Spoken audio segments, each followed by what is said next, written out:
Far away in the mountains of South America, there was a quiet village called San Miguel. It was surrounded by tall green hills, rivers with clear water, and strong winds that whispered through the trees.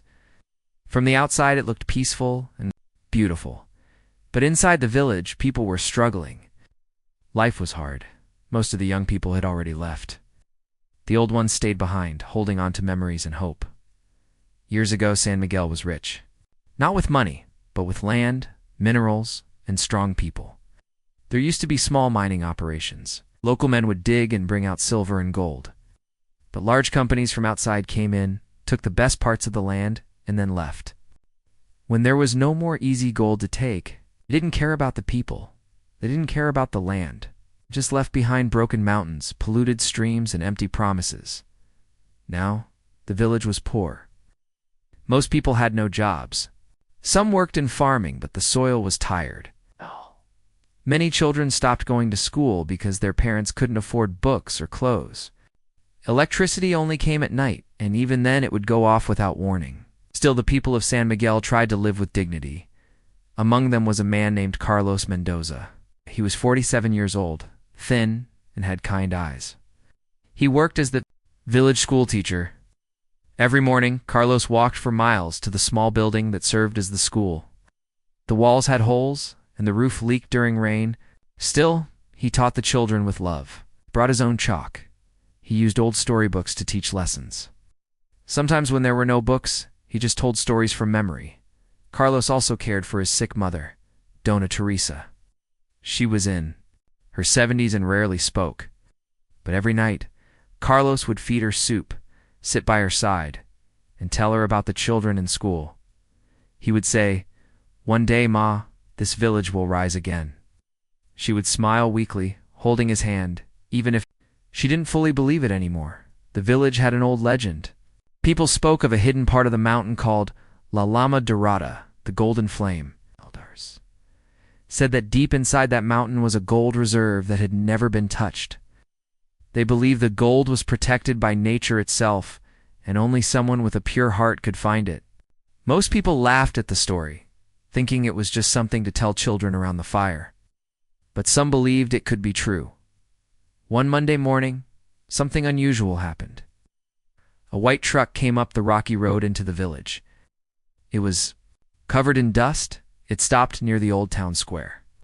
From it stepped a woman wearing glasses, boots, and a tan jacket. Her name was Dr. Elise Wagner. She was tall, in her early 40s, carried a large black bag full of equipment. She smiled politely and introduced herself to the village chief. She said she was a geologist, someone who studied rocks and land. She explained she was working on a private research project and wanted to study the area's soil. Her Spanish was clear, though accented. She asked if she could explore near the old mining sites. Some people welcomed her kindly. Others were suspicious. Carlos heard about her later that day. He saw her walking near the edge of the village, writing notes and collecting soil. He approached her with curiosity. "You're looking for gold?" he asked, half joking. Dr. Wagner laughed softly. "Not exactly. I'm studying rock formations. But sometimes the rocks tell stories. You just have to listen carefully." Carlos smiled, though he didn't fully trust her. He had seen people come and go before, all promising something, and then disappearing. Over the next few days, Dr. Wagner and her two assistants, a quiet man named Lucas and a local translator named Sophia, continued their research. Woke up early, hiked up the hills, and stayed out until the sun disappeared. At night, they returned to their small rented house. Tired but excited, some villagers began whispering. "Why is she here? Is there really something in the mountain? Will she take everything like the others did?" The questions hung in the air like fog. Carlos tried to stay calm. He continued teaching.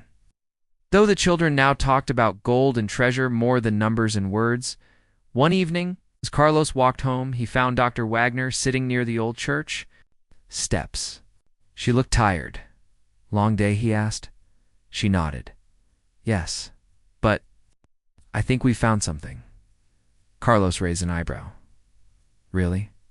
"I can't say much yet," she replied. "But this mountain, it's different. Very different. Carlos wanted to believe her, but he had learned over time not to get his hopes up. He simply said, "If you find something, I hope you remember who this land belongs to." Dr. Wagner looked into his eyes. "I haven't forgotten." Later that week, her team brought in new tools, scanners, measuring devices, and computers. They worked with quiet focus. Lucas stayed up late reviewing data. Sophia translated old village records and maps. Then suddenly, they stopped going up the mountain. Dr. Wagner began making phone calls. She looked more serious now, no longer smiled as often. One night Carlos passed by and heard her say, "It's massive. Untouched. We need to act fast." Word started spreading. A young boy told his parents. A woman saw a foreign license plate parked outside. A retired miner claimed he saw gold dust on Dr. Wagner's boots. Within a week, rumors exploded. Said the team found a small gold pocket. Others claimed it was the biggest gold vein in South America. Nobody knew for sure. Carlos finally confronted her one evening outside the local store. "Is it true?" he asked. Dr. Wagner paused. Then she nodded slowly. "Yes, it's true." "How much?" "We're still studying it, but it could be worth hundreds of millions, possibly more." Carlos stood still, as if the wind had been knocked out of him. "And who does it belong to?" he asked carefully. Dr. Wagner didn't answer right away. Her face looked conflicted. "That's the question, isn't it?" That night, the village of San Miguel did not sleep. Some people dreamed of riches. Others feared losing what little they had left. And Carlos, he sat by his mother's side, holding her hand, staring at the mountain in the distance, La Lama Dorada. Glowing gently under the moonlight, something had changed, and everyone felt it. The morning sun rose slowly over the mountains, casting a soft golden light across the quiet village of San Miguel. But this morning didn't feel like any other. The air was heavy with whispers, from the bakery to the barber shop, from the schoolyard to the old church steps. Everyone was talking about one thing: the gold. Rumors had become louder. Some people said it was only a small deposit. Others said it was a mountain of gold, untouched for centuries. What made it more confusing was that Dr. Elise Wagner and her team had suddenly stopped exploring. Their tools were packed, their voices were quieter, and their door was usually locked. Carlos Mendoza tried to carry on with his daily work. He continued teaching the children in the small classroom. But it was difficult. The children were distracted. They kept asking him questions. "Sir, is it true we're all going to be rich?" one boy asked. "My father said we'll have big houses and new cars," said another. Carlos smiled softly, but inside he felt uneasy. "Let's focus on our lesson for now," he replied. "If something good comes, we will face it together. If it's not good, we will still stand strong." But the truth was, Carlos himself had many questions. Visited Sophia, the translator who had been working with Dr. Wagner. Sophia was from a nearby town and had always been friendly. She opened the door and smiled when she saw him. "Carlos, you want answers, don't you?" He nodded. "Yes. I need to know what's really going on, not just for me. For the whole village." Sophia invited him inside and poured him a cup of tea. Then she sat down and spoke quietly. "The gold is real." Dr. Wagner confirmed it. "It's a large deposit, be even one of the largest in the country." Carlos's eyes widened. "How large?" "Hundreds of millions of dollars, maybe over 500 million. But that's not the problem." Carlos leaned in. "Then what is?" Sophia sighed. "Dr. Wagner works for a private company. They funded her exploration. Now that they know what's here, they want to take control quickly before the news spreads too far." Carlos frowned. "So, they'll take everything again?" "They'll try," Sophia said, "unless someone stops them." Carlos stood up slowly. He walked to the window and looked out at the mountain. "This time we must not stay silent." The next morning, he went straight to the village council. It wasn't a formal place, just a group of elders who met in the back of the local grocery shop. He told them everything. At first they were quiet, then one elder named Don Ernesto spoke up. We cannot let outsiders take our land again. We must act fast.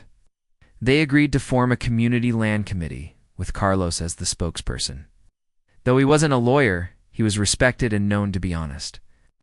They wrote letters to the regional government demanding clarity about the land ownership. They also called a town meeting. That night, more than 300 villagers gathered in the open field near the school. Carlos stood on a wooden crate and addressed them. "My friends," he began, "you've all heard the news? There is gold in our mountains. Real gold. But I ask you, what is gold if our rivers dry up? What is gold if our children have no future? What is gold if we lose our land once again?" People listened in silence. He continued, "We are not against progress, but we must have a say. We must protect what is ours. We will not be pushed aside." The crowd erupted in applause. Some even cried. For the first time in years, hope was returning to San Miguel, not because of gold, but because the people had found their voice. A few days later, reporters from big news agencies started arriving. They had heard about the mysterious discovery, and the villagers fighting back. Cameras and microphones filled the dusty streets. People wore their best clothes and stood proudly for interviews. One report called it, "The Golden Stand, a village rises against greed." Carlos became the face of the movement. He appeared on TV and spoke calmly and clearly. "We don't want charity. We don't want conflict. We want respect."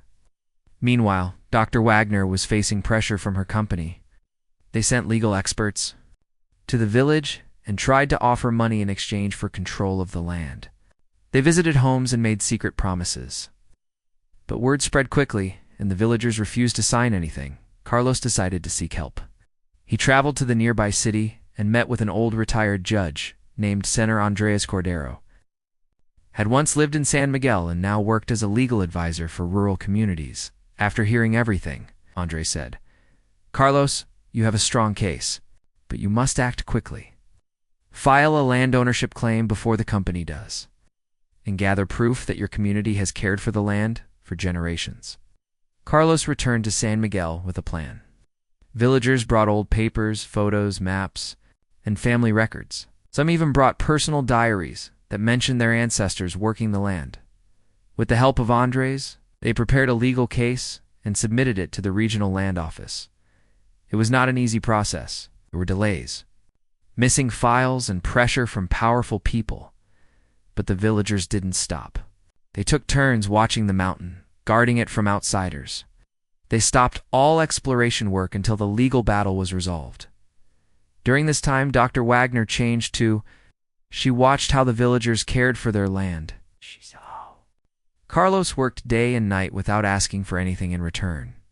And she realized something. She didn't want to be part of another story of exploitation. One night, she knocked on Carlos's door. "I want to help," she said. Carlos looked at her, surprised. "Help how?" She pulled out a small flash drive. "This contains everything. Survey maps, gold value estimates, company memos, even their secret plan to force the land from you. Use it." Carlos took the flash drive in silence. He nodded. "Thank you." Word spread quickly. With this new evidence, the community's case became even stronger. Public support grew. People across the country donated money to help with legal costs. A group of environmental lawyers offered to represent the village for free.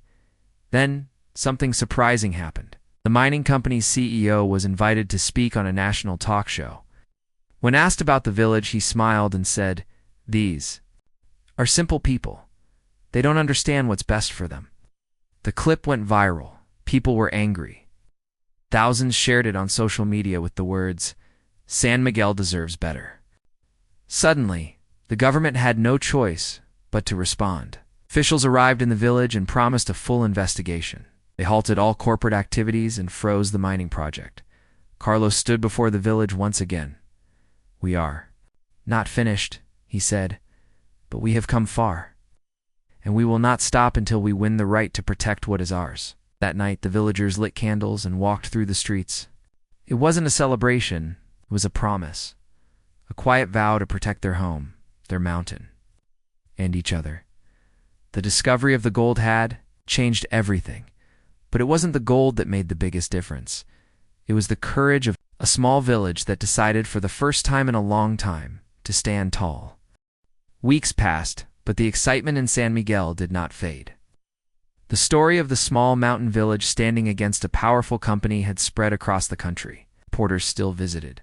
TV vans were parked near the school. Social media was flooded with messages of support. But with the growing attention came greater pressure and new problems. The mining company, feeling embarrassed after the public backlash, did not give up.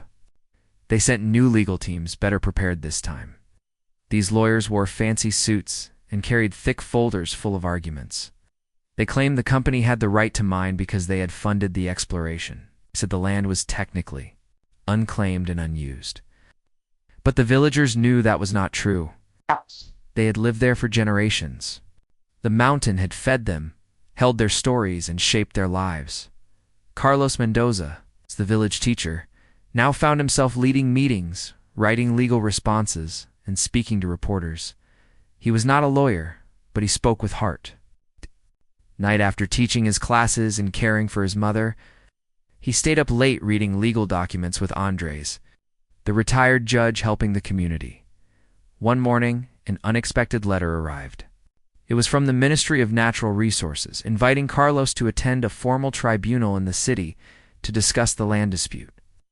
The letter said the meeting would include representatives from the company, the government, and the village. Carlos looked at the letter in silence. The date was only 10 days away. "We need to prepare," he told Andres. "This is our chance. We cannot lose it." The village came together like never before. Young and old, men and women, everyone offered help, some baked bread for Carlos's journey. Others donated their savings to pay for travel costs. One young man even offered to design a presentation with maps, old photographs, and a video showing the village's connection to the mountain. Dr. Elise Wagner also helped. Though she had once worked for the mining company, she now stood firmly with the village. She gave Carlos the original geological maps and helped translate scientific data into simple terms so even officials could understand. The night before Carlos left, the entire village gathered at the small church. They held candles and prayed, not just for success, but for strength. Carlos stood in front of them and said, "I don't know what will happen in that room, but I promise I will speak the truth, not just for gold, for our home, for our children." Next morning, Carlos traveled to the city with Andres and Sofia.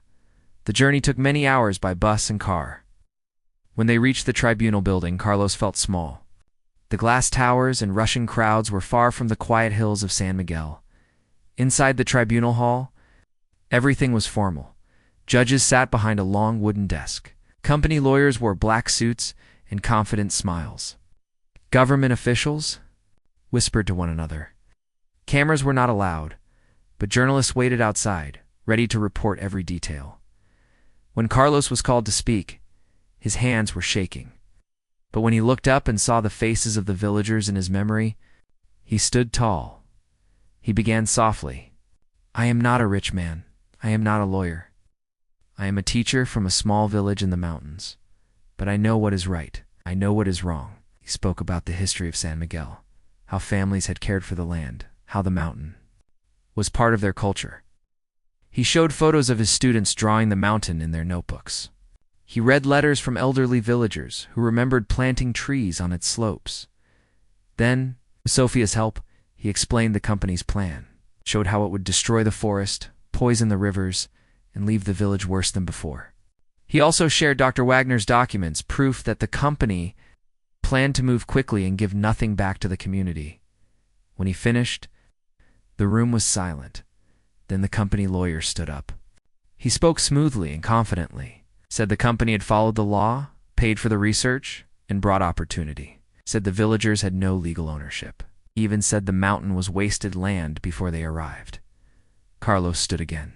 He pulled a small bag from his pocket. It was full of seeds, seeds that children had collected and planted in the school garden. "This is our mountain," he said. "We grow from it.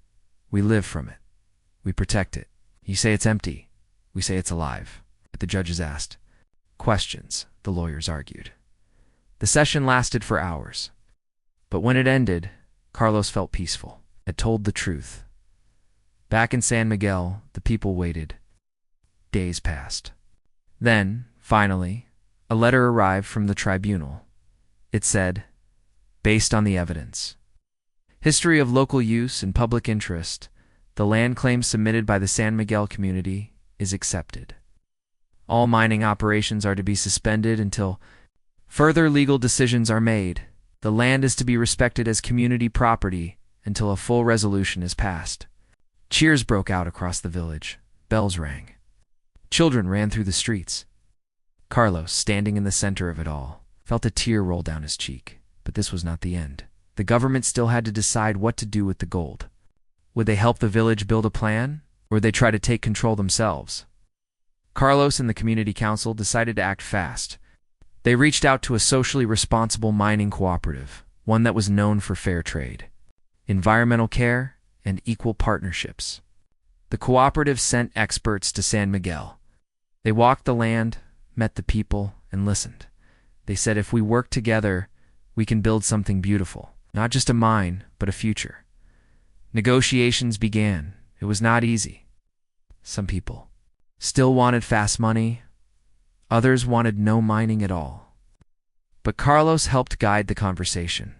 He reminded everyone that this was about balance between tradition and progress, between nature and need. Finally, an agreement was signed. The gold would be mined slowly, carefully. The land would be restored after every section.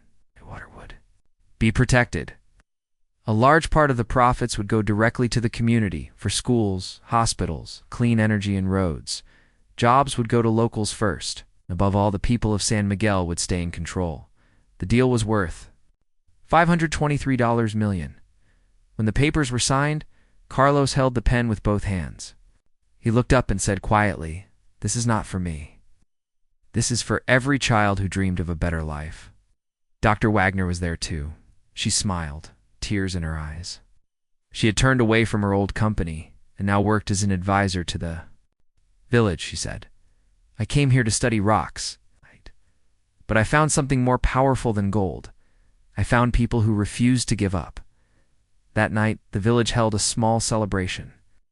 There were no fireworks, no expensive food, just music, laughter, and candles lighting up the square. Carlos sat next to his mother, who squeezed his hand gently. "You did well," she whispered. Carlos looked at the mountain in the distance, calm, proud, and golden in the moonlight. They had not just discovered treasure, they had discovered their voice, and nothing could take that away. The golden deal had been signed, but Carlos Mendoza knew that the journey was far from over. The village of San Miguel had won its voice. They'd claimed their land and secured a $523 million deal that respected their traditions and dreams. But now came the hard part, turning promises into real change. The first trucks from the cooperative arrived quietly. They didn't bring loud machines or armies of workers. Instead, they brought planners, engineers, and educators. Women sat under the old mango tree near the village square with notebooks and listening ears. They didn't talk first. They asked questions. What does your village need the most? How can we help without harming what you love? What do you want San Miguel to look like in 10 years? For many villagers, it felt strange. They were used to being told what to do. Now they were being asked. Carlos watched carefully, didn't trust easily, even now. But the cooperative stayed true to its word. Every step was shared with the village. The first move wasn't to dig, it was to build. Construction began on a proper community center with wide windows, a strong roof, and solar panels on top. It would serve as the main meeting place, school extension, and health post. Alongside it, a water filtration system was installed to clean the river water that many villagers drank. For the first time, children didn't have to walk miles to fetch clean water. The old school building got new life. Walls were painted bright blue, new desks arrived, and books in both Spanish and the local language filled the shelves. Teachers were trained, and a computer room was added, something the children had only dreamed of. Carlos still taught every Day he stood before his students in the morning, his voice full of pride. He no longer had to bring chalk from home or fix broken chairs himself. He had help now, but his heart remained the same. Teaching wasn't a job to him. It was a way to shape the future. At the mine site, things moved slowly on purpose. The cooperative followed a plan called responsible extraction. Only a small part of the mountain would be touched at a time, trees would be replanted, and the soil would be treated after digging. Water was tested every week. Local villagers, trained by experts, did most of the work and received fair pay, safety gear, and medical checkups. The cooperative set up a profit-sharing system. Every 3 months, a percentage of gold income was given directly to the community. This fund was not controlled by outsiders. It was managed by a committee that included elders, youth representatives, and women leaders. They voted on how to spend it. The first big decision was simple: build a health clinic. A team of doctors and nurses from the city came to help train locals.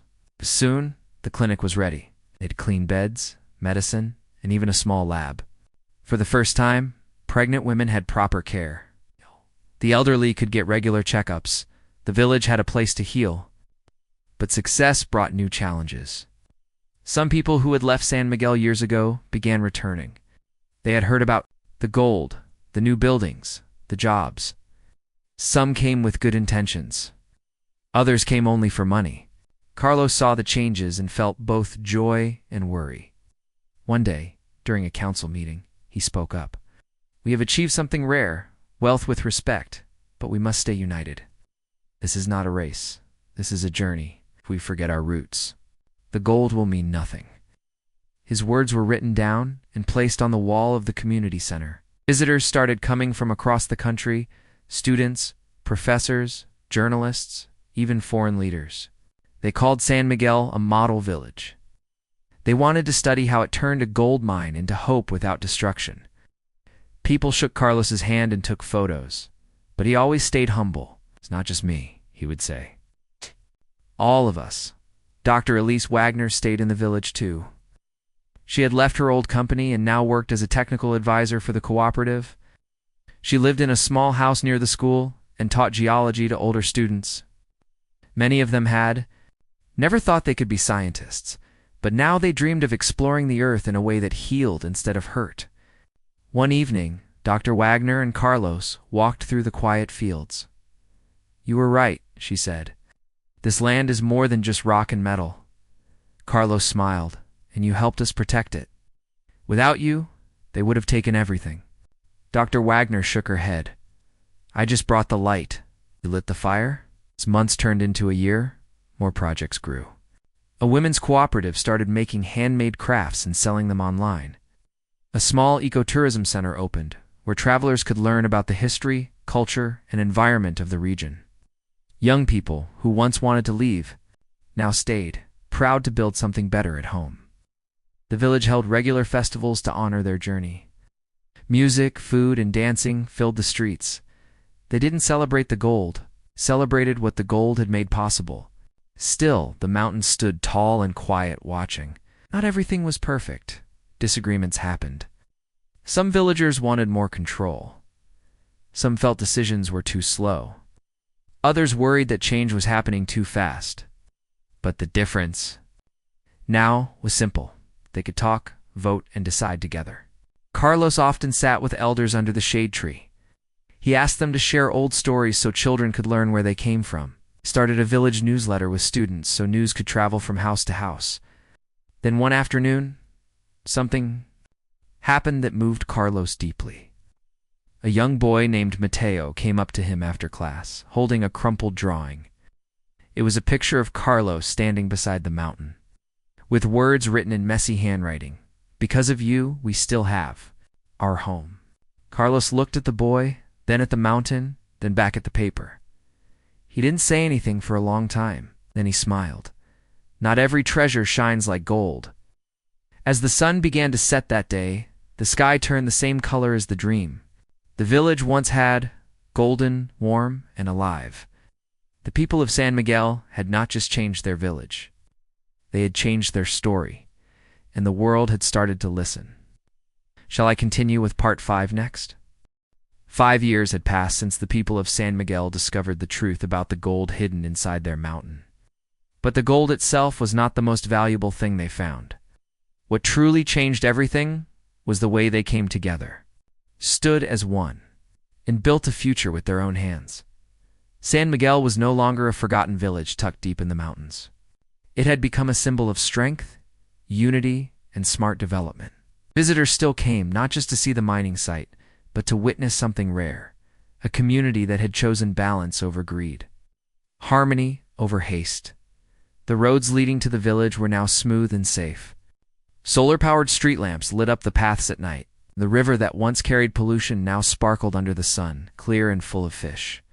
Children laughed as they crossed new bridges on their way to school, and elders sat on clean benches, watching the life they once thought they'd never see. Carlos Mendoza was still the village teacher.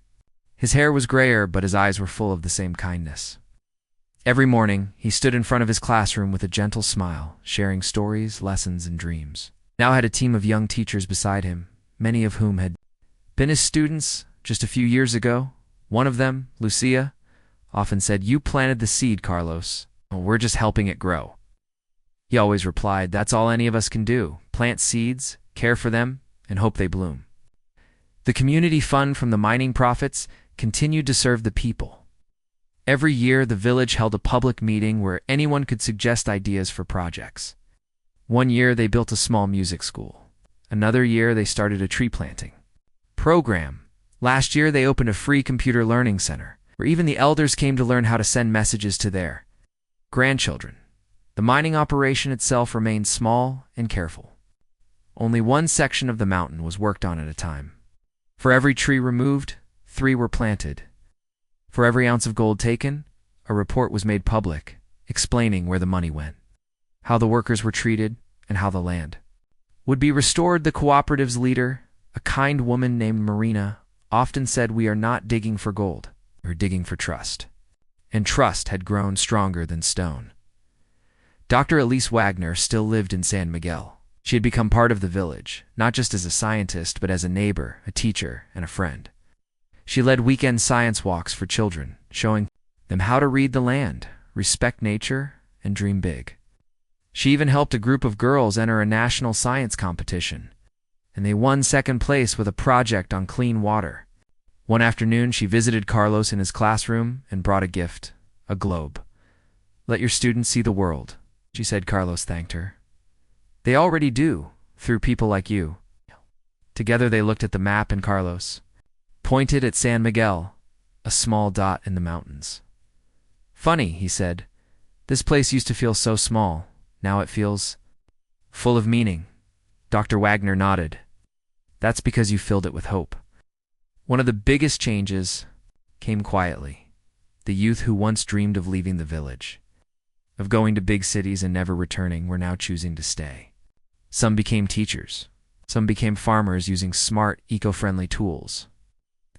Others opened small businesses like cafes, solar workshops, or organic markets. One even started a YouTube channel sharing stories of San Miguel's journey. It went viral. The pride in the village was no longer just about survival. It was about identity. People wore their traditional clothes more proudly. Songs in the native language were sung again. The annual harvest festival, once quiet and small, now filled the square with dancing music and colors brighter than ever. Even the nearby towns began to follow San Miguel's example. Leaders came asking for advice. Carlos, though shy about fame, shared everything. He believed knowledge was meant to be shared, not kept. Then came a special day. A letter arrived from the capital city. It invited Carlos and 2 village leaders to receive a national award for sustainable community leadership. It was a great honor, not just for him, but for all of San Miguel. When they arrived at the ceremony, cameras flashed. Ministers and officials stood to clap. But Carlos, dressed in a simple white shirt and a woven sash made by local hands, gave the shortest speech of the night. He said, "We are not special. We are just people who refused to give up. We didn't wait for someone to save us. We saved ourselves by listening, by learning, by standing together. If we could do it, others can too." His words were printed in newspapers across the country back in the village. Life continued, simple, but full of purpose. Carlos still visited his mother's grave every Sunday. He would sit for a while, telling her about the school, the clinic, the clean river, and the children's drawings of mountains and stars. Sometimes he brought flowers. Sometimes he just brought silence. On one visit he whispered, "Ma, they still remember you. And this land you loved?" One morning, as the sun rose and painted the mountain with golden light, Carlos stood outside his classroom, watching the children run and play. Mateo, the boy who once gave him the drawing, was now a teenager. He ran up to Carlos with a big grin. "Sir, guess what? I got accepted into the environmental university program in the city." Carlos's eyes lit up. "That's wonderful, Mateo." "But I'm coming back after I finish," Mateo said proudly. "This is my home, and I want to protect it." Carlos nodded slowly, his heart full. "That's the spirit, my boy." Mateo ran off. Carlos looked up at the mountain, the same mountain that once held a secret. The same mountain that tested their courage, and the same mountain that stood tall. Like a quiet guardian, it had not been easy. There had been fear, pressure, and moments when giving up seemed simpler.